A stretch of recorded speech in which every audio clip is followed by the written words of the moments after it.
kidney hospital institute of urology and kidney diseases যোৱা 1.5 বছৰ আগৰ পৰা আমি ৰাইজৰ সেৱাৰ কাৰণে আগবঢ়াই আছিলোঁ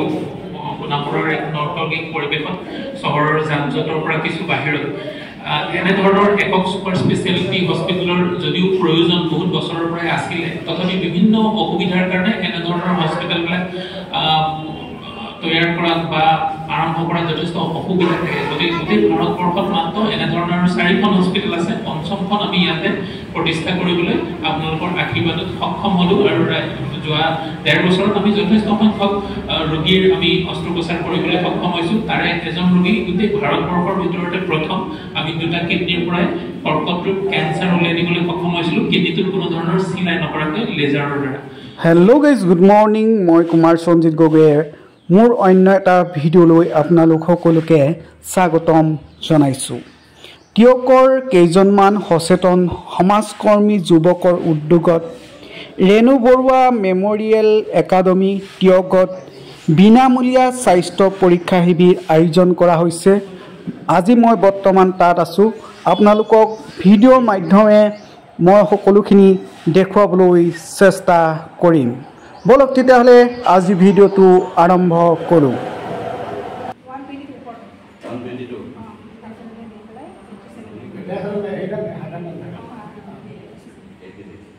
পৰিচিত ডক্টৰ কুমাৰ নাথৰ উপস্থিতিত আমি স্বাগতম জনাইছোঁ লগতে তেখেতৰ সহকৰ্মী চিকিৎসক ডক্টৰ চৌধুৰীক স্বাগতম জনাইছোঁ আৰু তেখেতৰ সহকৰ্মীক আমাৰ অনুষ্ঠানলৈ স্বাগতম জনাইছোঁ আৰু আমাৰ অনুষ্ঠানটোত উপস্থিত হোৱা আমাৰ স্থানীয় ডক্টৰ ছাৰ ৰোহিতী দত্ত ছাৰ তেখেতকো স্বাগতম জনাইছোঁ ধ্ৰুৱদাৰ তেখেতকো স্বাগতম জনাইছোঁ একমাত্ৰ লেজাৰ মেন হিচাপে খ্যাত অসম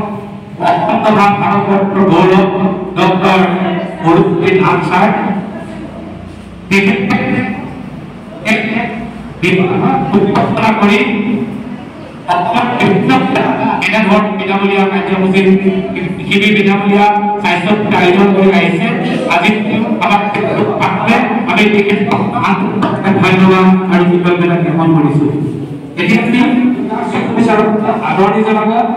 দিলীপ ভৰাই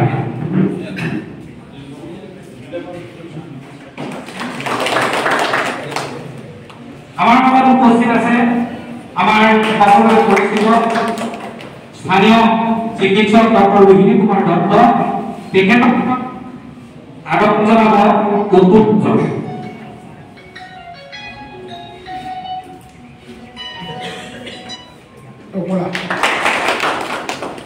আমাৰ লগত উপস্থিত আছে সমাজকৰ্মী তুষাৰ ডাঙৰীয়া আৰু তেখেতক আদৰণি জনাব ৰাজলক্ষ্মী গগৈ আমাৰ লগত উপস্থিত আছে বিশিষ্ট ব্যৱসায়ী ধূপজ্যোতি বন্দ্যোপাধ্যায় তেখেতক আদৰণি জনাব অপুল মৰাণী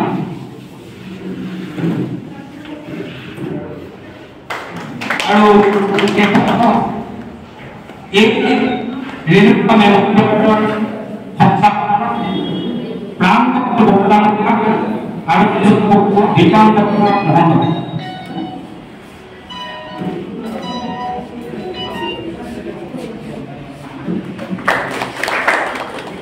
আৰু অৰূপৰ নাথ ছাৰক আজি তেখেতক আগত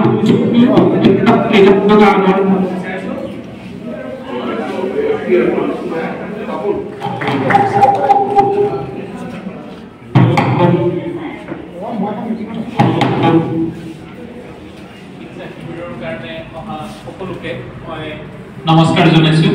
আৰু লগতে জ্যেষ্ঠ চিকিৎসক ডক্টৰ ছাৰ তথা বিশিষ্ট ব্যক্তিসকল উত্তৰ পূব ভাৰতৰ একমাত্ৰ kidney hospital institute of urology and kidney diseases যোৱা 1.5 বছৰ আগৰ পৰা আমি ৰাইজৰ সেৱাৰ কাৰণে আগবঢ়াই আছিলোঁ সোণাপুৰৰ এক নৰ্তকীক পৰিৱেশত চহৰৰ যান-জঁটৰ পৰা কিছু বাহিৰত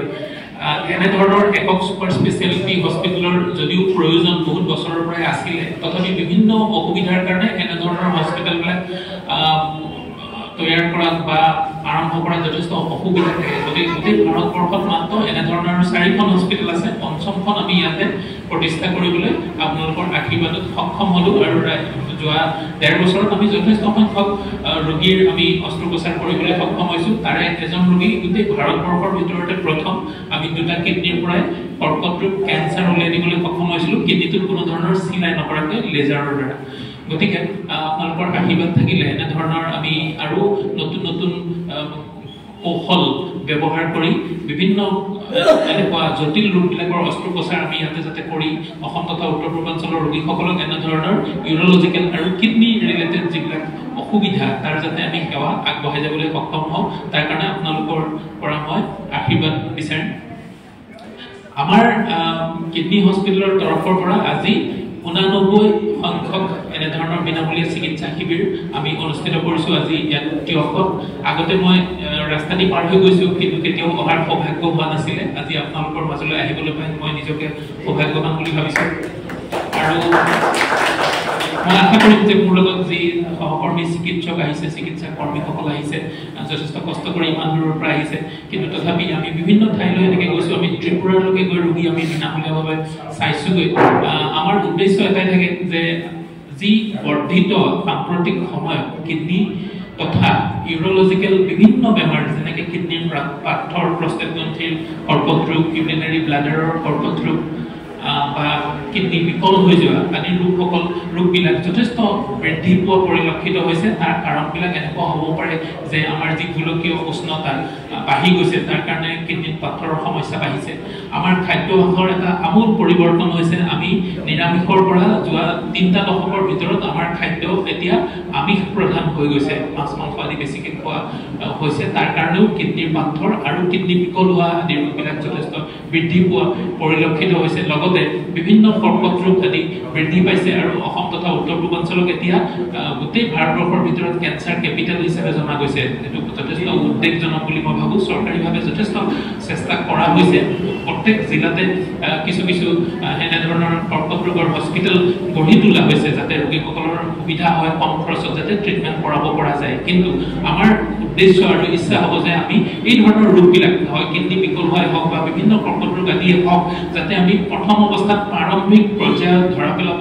পাৰোঁ আৰু চেষ্টা কৰোঁ আৰু সজাগ সচেতন হওঁ যাতে এই ধৰণৰ বেমাৰবিলাক আমি প্ৰথম অৱস্থাতে তাক আমি নিৰ্মূল কৰি দিব পাৰোঁ সম্পূৰ্ণৰূপে আমি তাক চিকিৎসা কৰিব পাৰোঁ তাৰ কাৰণে আমি এতিয়া নিজৰ স্বাস্থ্যৰ কাৰণে সজাগ সচেতন হোৱাৰ সময় একদম সমাগত গতিকে আমি সকলোৱে আজি পণ ল'ব লাগে যে আমি বছৰত এবাৰকৈ নিজৰ স্বাস্থ্যটো পৰীক্ষা কৰাম আৰু যিবিলাক মাদক দ্ৰব্যবিলাক কাৰণ তাৰ কাৰণেই অসম তথা উত্তৰ পূৰ্বাঞ্চলত কৰ্কট ৰোগীৰ সংখ্যা দিনক দিনে বাঢ়ি এতিয়া গোটেই ভাৰতবৰ্ষৰ ভিতৰত আটাইতকৈ বেছি ৰোগী কৰ্কট ৰোগত আক্ৰান্ত হৈছে আমাৰ উত্তৰ পূৰ্বাঞ্চলত আৰু তাৰ প্ৰথম আৰু প্ৰধান কাৰণটো হৈছে ধপাতজাতীয় খাদ্যৰ অত্যধিক ব্যৱহাৰ আৰু প্ৰয়োগৰ আমাৰ অসম তথা উত্তৰ পূৰ্বাঞ্চলত গতিকে আমি যদি আজিয়ে কণ্ট্ৰল নকৰোঁ তেতিয়াহ'লে অনাগত দিনত হয়তো এনেকুৱা হ'ব পাৰে যে ঘৰে ঘৰে এজন কৰ্কট ৰোগী বা দুজন কৰ্কট ৰোগী এনেকৈ হ'বগৈ গতিকে আমি আজিয়ে তাৰ কাৰণে আমি চেষ্টা কৰিব লাগিব প্ৰচেষ্টা কৰিব লাগিব পণ ল'ব লাগিব যে আমি নিজেও যাতে ধপাতজাতীয় খাদ্যবিলাক এৰাই চলোঁ আমাৰ বন্ধু বান্ধৱ চবকে যাতে আমি এৰাই চলিবলৈ আমি অনুপ্ৰাণিত কৰোঁ আৰু আমি যদি নিজে আজি পৰিহাৰ কৰোঁ তেতিয়াহে উঠি অহা চামটোও তাৰ কাৰণে অনুপ্ৰাণিত হ'ব নহ'লে আমাৰ এতিয়া যিটো ধপাতজাতীয় খাদ্য হৈ আছে সেইটো কিন্তু উঠি অহা চামৰ মাজত গৈ ড্ৰাগছৰ দৰে বিষাক্ত বস্তুবিলাক সোমাই পৰিব সমাজত আমি এই ধৰণৰ নিজৰ স্বাস্থ্যৰ প্ৰতি সজাগ সচেতন কৰাৰ উদ্দেশ্যে আৰু ৰোগী আৰু ডাক্তৰৰ মাজত যি ব্যৱধান আছিল ন ছাৰ ৰোগী আৰু ডাক্তৰৰ মাজত সদায় এটা ব্যৱধান থাকে যিটোৰ কাৰণে তাৰ মাজত বিভিন্ন মধ্যভোগী দালাল জাতীয় মানুহ কিছুমানে সোমাই ৰোগীক বিপথে পৰিচালিত কৰে আৰু তেওঁলোকৰ পইচা পাতিবিলাক বহুত ক্ষেত্ৰত দেখা যায় যে পইচা পাতিবিলাক আৰু এনেই পইচা পাতিবিলাক খৰচ হৈ যায়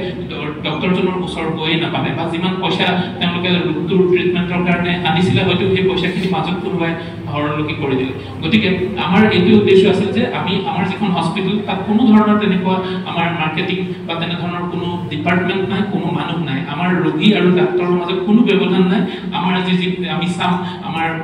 যিখন আমাৰ প্ৰেছক্ৰিপশ্যন পেপাৰ থাকিব তাত আমাৰ ডক্টৰৰ নাম্বাৰ লিখা থাকিব গতিকে আপোনালোকে পৰৱৰ্তী পৰ্যায়ত আজি হয়তো মই একেদিনাই আপোনাৰ স্বাস্থ্যৰ হয়তো বহুত বিশেষ উন্নতি কৰি থৈ যাব নোৱাৰিলেও আপোনালোকক স্বাস্থ্যৰ কাৰণে আমি পুৰা চেষ্টা কৰিম যে স্বাস্থ্যৰ কাৰণে আপোনালোক কিছু সজাগ সচেতন হওক আৰু নিজৰ স্বাস্থ্যটো পৰীক্ষা কৰাবৰ কাৰণে বদ্ধপৰিকৰ হওক আৰু এনেধৰণৰ বিষাক্ত বস্তুবিলাক বিহজাতীয় খাদ্যবিলাক যাতে আপোনালোকে পৰিহাৰ কৰে স্বাস্থ্যটোৰ কাৰণে কিছু কৰে সপ্তাহত এদিন দুদিনলৈ খেলা ধূলা ব্যায়াম আদি কৰিব লাগে যোগাভ্যাস হ'ব পাৰে খেলা ধূলা হ'ব পাৰে যিকোনো এটা আমি অভ্যাস গঢ়ি তুলিব লাগে নহ'লে আমাৰ যি এই কৰ্মবিমুখ জীৱন যিটো হৈছে আমাৰ লাইফষ্টাইল দৈনন্দিন জীৱনত যি এটা পৰিৱৰ্তন আহিছে এইবিলাকৰ পৰাই আমাৰ আজি ব্লাড প্ৰেছাৰ ডায়েবেটিছ আদি বাঢ়িব লৈছে আৰু কিডনি বিকল হোৱাৰ প্ৰথম আৰু প্ৰধান দুটা কাৰণেই হ'ল ডায়েবেটিছ আৰু ব্লাড প্ৰেছাৰ গতিকে ঘৰতে গোটেইবিলাক অসুবিধাও আছে আৰু ঘৰতে তাৰ প্ৰতিকাৰৰ উপায়ো আছে গতিকে আমি পৰ্যাপ্ত পৰিমাণে পানী খাব লাগে নিজৰ স্বাস্থ্যটো পৰীক্ষা কৰিব লাগে আৰু আমি ধপাতজাতীয় খাদ্যবিলাক এৰাই চলিব লাগে আৰু বছৰত এবাৰকৈ স্বাস্থ্য পৰীক্ষা কৰি আমি ডক্তৰক দেখাব লাগে আমি কোনো মধ্যভোগী বা মাজৰ মানুহ নহয় আপোনালোকে ডাইৰেক্টলি গৈ ডক্তৰক লগ ধৰাৰ ব্যৱস্থা কৰিব লাগে চৰকাৰীভাৱেও আজিকালি যথেষ্ট সংখ্যক জনকল্যাণমুখী আঁচনি আহিছে আয়ুষ্মান ভাৰত আদিৰ সহায়ত যথেষ্ট দৰিদ্ৰ ৰোগীসকলক যথেষ্ট সহায় কৰিছে চৰকাৰীভাৱেও তাৰো সুবিধা ল'ব লাগে যিটো আমাৰ হস্পিটেলতো উপলব্ধ হয় গতিকে আজি আপোনালোক আহিছে আমি চেষ্টা কৰিম আমি আমাৰ ফালৰ পৰা যে আপোনালোকৰ যি ধৰণৰ অসুবিধাত ভুগি আছে তাৰ কাৰণে আমি কিছু পৰিমাণে হ'লেও আপোনালোকক সকাহ দিবলৈ সক্ষম হ'ম নমস্কাৰ আপুনি দেখিবলৈ গৈছে সেই ধপাতজাতীয় দ্ৰব্যৰ বিৰোধিতা কৰি তাৰ সচেতনতাত আগবঢ়াই সমাজখন কিন্তু ভাৰতে এইফালে জাগৰণ সৃষ্টি কৰি আহিছে তেখেতে বিভিন্ন অনুষ্ঠান কৰিছে নাটক প্ৰদৰ্শন কৰিছে আৰু তেখেত আমাৰ মাজত উপস্থিত আছে গতিকে আজি বিশেষকৈ মই হেনুমৰা মেমৰিয়েলৰ মুখ্য ব্যক্তি বালকমল বৰাক মই আন্তৰিক ধন্যবাদ জনাইছোঁ তেখেতে আজি যি অনুষ্ঠান এটা ইয়াত কৰিলে এজন সৰু গুৱাহাটীৰ পৰা এজন চিকিৎসকক আমন্ত্ৰণ কৰি আনি আমাৰ ইয়াত থকা ৰোগীসকলক বা বিভিন্ন ব্যক্তিসকলক এই সুবিধাটো যে কৰি দিয়াৰ কাৰণে মই তেখেতক আন্তৰিক ধন্যবাদ জনাইছোঁ এই সুবিধা কৰি ইতিমধ্যে এতিয়া পদক্ষেপ ভাৱৰ প্ৰয়োজন বুলি ভাবিছোঁ চিকিৎসকগৰাকীয়ে কথা বিপৰীত ক'লে মই খালি অকণমান তাৰ লগত সংযোগ কৰিব বিচাৰিছোঁ যে আমাৰ স্বাস্থ্যটোক আমি ভাল কৰি ৰাখিবলৈ হ'লে আমি কিছুমান বস্তু বা কিছুমান কাম আমি কৰিব লাগিব আৰু কিছুমান বস্তু আমি ত্যাগ কৰিব লাগিব ইতিমধ্যে চিকিৎসকসকলে কৈ দিছে আমি নিচাজাতীয় দ্ৰব্যবিলাক আমি বন্ধ কৰিব লাগিব বা আমি তাক সম্পূৰ্ণৰূপে এৰাই চলিব লাগিব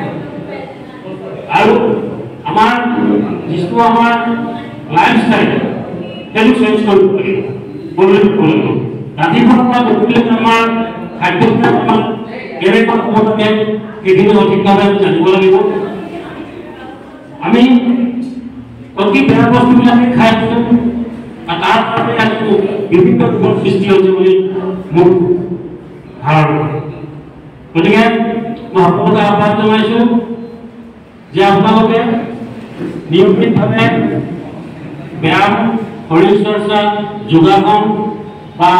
খোজকঢ়া কৰক নিজৰ শৰীৰটো ঠিক ৰাখিবৰ বাবে এইখিনি কৰিব লাগিব আৰু তাৰ লগতে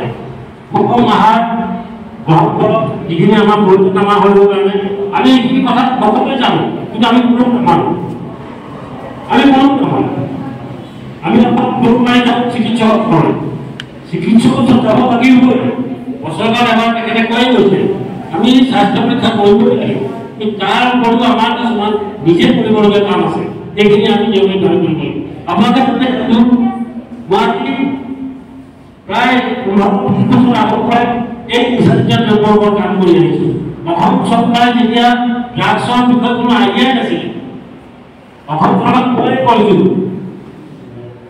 দুপৰীয়াৰ পৰা সন্ধিয়ালৈকে মই নিজে সজাগতা সভা কৰি প্ৰায় 20,000 ঘৰ স্বাক্ষৰ কৰি মই চৰকাৰক মই জনাইছিলোঁ তেতিয়া এখন চৰকাৰে নাজানিছিল যে ড্ৰাগছটো অসমত চলি আছে নেকি মই তেখেতক কৈছোঁ চলি আছে আৰু যদি আপোনালোকে ইয়াৰ পৰা এটা ব্যৱস্থা নলয় কঠোৰ ব্যৱস্থা নলয় কিন্তু আমাৰ যুৱ সমাজ ধ্বংস হৈ যাব তেওঁলোকে সেই একো নকৰিব তথাপিও মই লৈ থকা নাছিলোঁ মই মাননীয় প্ৰধানমন্ত্ৰীৰ লগত যোগাযোগ কৰিছিলোঁ তেখেতৰ চিঠি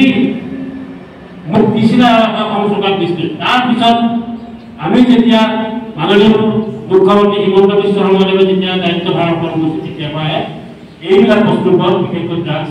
অবৈধ কৰা ইত্যাদিৰ ওপৰত তেখেতে কঠোৰ ব্যৱস্থা কৰিছে আজি নহওক বিশেষকৈ চৰকাৰে কৰিছে প্ৰশাসনো কৰিছে লগতে আমাৰ কিছু দায়িত্ব আছে আমাৰ কিছু কৰ্তব্য আছে আমি নিজে এইবিলাক বস্তুৰ পৰা আঁতৰাই আহিব লাগিব নহ'লে কিন্তু আমাৰ ভৱিষ্যত অন্ধকাৰ গতিকে মই কথা বেছি নকওঁ সকলোকে ধন্যবাদ জনাইছোঁ আপোনালোকে একেটাৰ পৰাই চিকিৎসক দলৰ পৰা আপোনালোকে সুবিধা গ্ৰহণ কৰক ধন্যবাদ আপোনালোকে ছাৰক দেখাবলৈ উদ্বিগ্ন হৈ আছে গতিকে আমি সময় প্ৰতি লক্ষ্য ৰাখি অনুষ্ঠানটো সোনকালে সামৰিব বিচাৰিছোঁ কিন্তু তথাপিতো আপোনালোকক যিহেতু আমি নাটক কোনোপধ্যে এনে শুনা নাপাওঁ তেখেতক আমি যেনেধৰণে তেখেতক আমি কৃতজ্ঞতা জনাব লাগিছিল সেইমতে আমি কৰিব পৰা নাই কিন্তু তথাপি বিশিষ্ট ব্যৱসায়ী ঢোল বৰা আমাৰ মাজত আছে বিভিন্ন অনুষ্ঠানৰ লগত তেখেত জড়িত গতিকে মই তেখেতকো ছাৰৰ ওপৰত এটা শুভেচ্ছামূলক বক্তব্য ছাৰৰ প্ৰতি ৰাখিবৰ বাবে অনুৰোধ জনাইছোঁ গুৱাহাটীৰ পৰা বিশিষ্ট চিকিৎসক ডক্টৰ কুমাৰ নাথ আমি উপস্থিত হৈছে আজি তিয়কৰ কাৰণে এটা সৌভাগ্যৰ কথা যে আমি এজন এনেকুৱা প্ৰখ্যাত চিকিৎসক এজন আহি আমাৰ মাজত উপস্থিত হৈছে মই বেছি ভাষণ নিদিওঁ তেখেতৰ যিবিলাক মানে মই আপডেটবিলাক চাই থাকোঁ দেই ফেচবুকত দি থাকে আপডেট চাই ভাল লাগে আৰু তেখেতৰ হস্পিটেলখন মই দেখিছোঁ সোমোৱা নাই আৰু তেখেতৰ বিষয়ে জানো গতিকে তেখেত আজি আমাৰ মাজলৈ অহাৰ কাৰণে তিয়কবাসী ৰাইজৰ হৈ বা সকলোৰে হৈ মই তেখেতক বহুত ধন্যবাদ জ্ঞাপন কৰিছোঁ আৰু আজি উপস্থিত সকলো ৰোগীয়ে বুলি কৈছোঁ সকলো যিখিনি ৰোগী আছে তেখেতৰ পৰামৰ্শ মতে তেখেতে যি পৰামৰ্শ আগবঢ়াব সেইটো তেখেতলৈ কাম কৰিবলৈ জনাইছোঁ আৰু তেখেতে যিখিনি বস্তু ত্যাগ কৰিবলৈ কৈছে যেনেকৈ ধপাতজাতীয় বস্তু বা আমি বিশেষকৈ আমাৰ আজিকালি খোৱা বোৱাৰ ক্ষেত্ৰত আমি আমাৰ বিশেষকৈ আমাৰ অসমীয়া মানুহবিলাক বৰ সচেতন নহয় আমি খুব বেছি মাছ মাংস ব্যৱহাৰ কৰোঁ বা তেলজাতীয় বেছি বস্তু খাওঁ পানী কমকৈ খাওঁ এনেকুৱা ধৰণৰ ক্ষেত্ৰত কিডনীৰ সমস্যাবিলাক হয়তো বেছিকৈ হয় পানী কম খোৱাটো এটা আমি পানী খুব কম খাওঁ আমাৰ অসমীয়া মানুহে পানী বহুত কম খায় আমি কেতিয়াবা দিনটো 2 গিলাচ পানীও হয়তো বহুতে লাগে ভাত খোৱাৰ পিছতে ভাতৰ খোৱাৰ পিছতে এগিলাচ পানী খাই আৰু দিনটো নাখায় থাকে সেইটো কাৰণে হয়তো কিডনীৰ অসুখ হ'ব পাৰে তেনেকুৱা গতিকে তেখেতে হয়তো ভাল পৰামৰ্শ দিব সেই পৰামৰ্শ মতে আপোনালোকে কাম কৰিব বুলি মই আশা ৰাখিছোঁ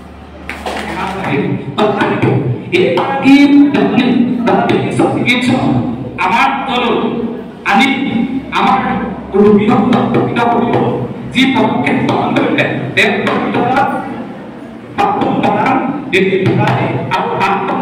কিন্তু আমাক লাগিব পাপুল মৰা আৰু এই ৰেণুমন মহিলা সঞ্চালক প্ৰাণ গমন কৰা তেওঁলোকক আমি ধন্যবাদ আৰু কৃতজ্ঞতা জ্ঞাপন কৰিছোঁ এতিয়া আমি সময় প্ৰতি লক্ষ্য ৰাখি আমি ছাৰক আকৌ এবাৰ তেখেতে ক'ব বিচাৰিছে তেখেতক মই মাইক্ৰফোনটো আগবঢ়াই দিছোঁ মই যে কৈছিলোঁ যে তেওঁকত কথা নাছিলোঁ আহিবলৈ সুবিধা বিচাৰি আছিলোঁ তেনেকুৱাতে আমাৰ আপোনালোকৰ মাজৰে উদ্যোগী যুৱক পাপুল মৰা তেখেতৰ এটা কিবা হেল্থ ইছ্যুৰ কাৰণে আমাৰ তাত আহি পেলাই তেখেতে চাগে যিধৰণে ভাবি গৈছিলে সেইধৰণে আমি তেখেতক আৰোগ্য কৰিবলৈ সক্ষম হ'লোঁ আৰু তাৰপিছতে তেখেতে ক'লে যে আপুনি তেওঁকলৈ এবাৰ আহিব লাগে আৰু আমি এনেকৈ ডেট এটা পাই পেলাই তাৰপিছত আজি এই দিনটো হ'লহি আৰু তাৰ কাৰণে মই তেখেতক ধন্যবাদ জনাব বিচাৰিছোঁ আমাৰ IUKDৰ তৰফৰ পৰা যে তেখেতে আজি আগভাগ লৈ একক প্ৰচেষ্টাৰে আৰু আপোনালোকে সহায় কৰাৰ কাৰণে আজি এই খুব সুন্দৰ অনুষ্ঠানটো আজি আমি ইয়াতে কৰিবলৈ সক্ষম হ'লোঁ গতিকে পাপুলৰ আমি সুস্বাস্থ্যৰ আমি কামনা কৰিছোঁ যাতে তেওঁৰ যি অসুবিধা আছিলে সম্পূৰ্ণৰূপে আৰোগ্য হৈ উঠে এতিয়া আৰোগ্য হৈছে কিন্তু মই এটা কথা আকৌ কৈ থওঁ যে কিডনীত পাথৰ যে হয় ছাৰেও কৈছে যে পানী কম হোৱাৰ কাৰণে আৰু সেইটোৱে একমাত্ৰ কাৰণ যে পানী কম হোৱাৰ কাৰণে তাৰপিছত আমিষজাতীয় খাদ্যবিলাক শৰীৰত কিছু মানুহৰ ফেমিলিয়াত দেখা যায় আৰু কিন্তু অসুবিধাটো কি হয় যেনেকৈ গল ব্লাডাৰত পাথৰ থাকিলে আমি গল ব্লাডাৰটো ওলাই দিওঁ আৰু গল ব্লাডাৰত আকৌ পাথৰৰ সম্ভাৱনা নাথাকে কিন্তু কিডনীটো আমি ওলাই দিব নোৱাৰোঁ গতিকে আমি পাথৰটোহে উলিয়াওঁ কিন্তু গোটেই বেমাৰটো সৃষ্টি হোৱা জেগাটো আমি একো কৰিব নোৱাৰোঁ কিডনীটো গতিকে কিডনিত পাথৰ আকৌ হ'ব পাৰে সেইকাৰণে এবাৰ যদি আমি পাথৰটো ট্ৰিটমেণ্ট কৰিছোঁ পাথৰটো ঔষধ পাতি দি উলিয়াইছোঁ বা যিকোনো ধৰণৰ আজিকালি খুব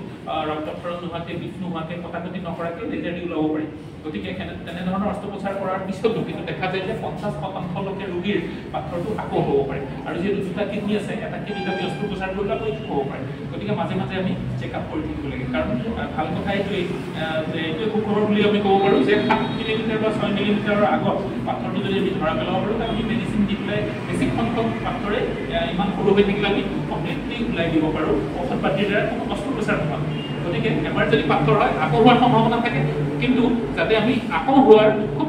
প্ৰথম অৱস্থাত ধৰা পেলাই তাক আমি ঔষধ পাতিৰ দ্বাৰাই বা পানীৰ পৰিমাণটো বঢ়াই পেলাই কিছু কিছু খাদ্যাভ্যাসৰ তালিকাও আছে বিনামূলীয়াকৈ আমাৰ হস্পিটেলত যোগান কৰোঁ তাৰ দ্বাৰাও আমি যাতে এই পাথৰটো যাতে বাৰে বাৰে হৈ নাথাকে তাৰ আমি ব্যৱস্থা কৰিব পাৰোঁ গতিকে সকলোক মই আকৌ আমাৰ একদম অন্তৰৰ পৰা ধন্যবাদ জনাইছোঁ ইয়াতে অনুষ্ঠিত কৰি আমাক এই সুবিধাখিনি কৰি দিয়াৰ কাৰণে নমস্কাৰ আমাৰ যে ষ্টন হয় কিডনিটো হয় গলব্লাডাৰটো হয় দুটা ষ্টনৰ মাজত ডিফাৰেঞ্চ কি দুটা ষ্টনৰ মাজত মানে গলব্লাডাৰৰ যিটো পাথৰ হয় সেইটো আমাৰ যিবিলাক কলেষ্ট্ৰল ফেট এইবিলাকৰ পৰা হয় আৰু আমাৰ কিডনিত যিটো হয় সেইটো মোষ্টলি কেলছিয়াম অক্সেলেট এনেধৰণৰ মিনাৰেলছ হয় হয় কেলছিয়াম অক্সেলেট ইউৰিক এচিড এইবিলাকৰ পৰা হয় গতিকে আমি যদি জেনেৰেলভাৱে আমি যদি চাওঁ যে অত্যধিক যদি মেদজাতীয় খাদ্যবিলাক খোৱা হয় খুব ফ্ৰাইড ফুড অইল থকা ফুড এইবিলাকৰ পৰা গলব্লাডাৰ পাথৰ হ'ব পাৰে কিন্তু যদি খুব আমিষজাতীয় খাদ্য খায় আৰু খুব যদি ঘামি থকা কামবিলাক কৰে খুব ৰ'দত ঘূৰিব লগা বা পানী কম খাব লগা এনেধৰণৰ কামবিলাক কৰে তেতিয়া কিডনিৰ পাথৰ হোৱা দেখা যায় অত্যধিক আমিষজাতীয় খাদ্য আৰু যদি পানী কমকৈ খাইছে বা যদি খুব গৰম জেগাত কাম কৰিব লগা হৈছে মৰুভূমি অঞ্চলৰ মানুহবিলাক পাৰ্বত্য অঞ্চলৰ মানুহবিলাকত পানীৰ পৰিমাণটোৱে কম থাকে খাবলৈ নাপায় গতিকে এইটো হ'ল বেছিক ডিফাৰেঞ্চ ফেট বেছিকৈ হ'লে গলব্লাডাৰ ষ্ট'ন আৰু যদি আমিষজাতীয় খাদ্য বা শৰীৰত পানীৰ নাটনি হয় তেতিয়াহ'লে কিডনিৰ ষ্ট'ন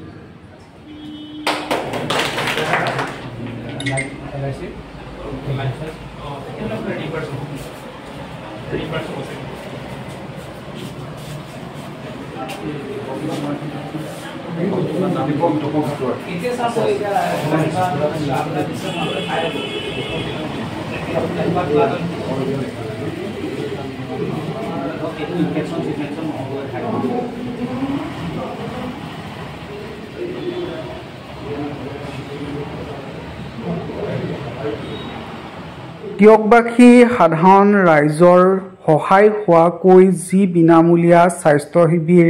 আয়োজন কৰিলে তাৰ বাবে ৰেণু বৰা মেমৰিয়েল একাডেমীক মোৰ ফালৰ পৰা বিশেষ ধন্যবাদ আৰু টিয়কৰ সচেতন সমাজকৰ্মী যুৱককেইজনলৈ মোৰ ফালৰ পৰা অশেষ ধন্যবাদ আজি সঁচাকৈ ভিডিঅ'টো বনাই ভাল লাগিল যদি ভিডিঅ'টো ভাল হৈছে আপোনালোকে লাইক শ্বেয়াৰ ছাবস্ক্ৰাইব কৰি দিব নমস্কাৰ বাই বাই